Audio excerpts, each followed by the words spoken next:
Hi hello welcome back to our channel. ఈ రోజు మనం కర్ణాటక స్పెషల్ వాంగిబాత్ ఎలా చేయాలో చూసేద్దాం. దానికోసం ఫస్ట్ ఒక కడాయి పెట్టుకుని ఆయిల్ వేసుకుని హీట్ అవ్వనివ్వండి.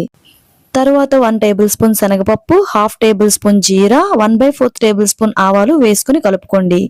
అలాగే 2 ఎండుమిర్చి ముక్కలుగా చేసుకుని వేసుకోండి. అలాగే దీనికోసం పచ్చి గ్రీన్ బఠానీ 1 కప్పు తీసుకుని వేసుకోండి.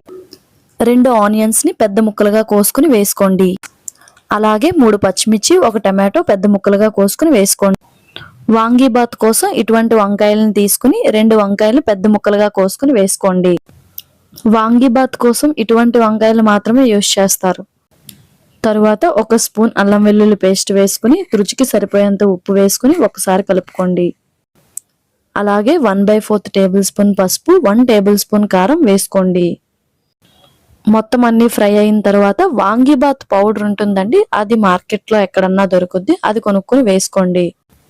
మసాలా అంతా వంకాయలకు పట్టిన తర్వాత మనం ఆల్రెడీ బాయిల్ చేసుకుని ఉంటాం కదండి రైస్, దాన్ని ఇందులో వేసుకుని బాగా కలుపుకోవాలి. ఉప్పు సరిపోకపోతే ఆ టైంలోనే చూసుకుని వేసుకుని, అలాగే గార్నిష్ కోసం కొంచెం కొత్తిమీరను వేసుకుని స్టవ్ ఆఫ్ చేసుకుని సర్వ్ చేసుకుని తినండి. Bye bye.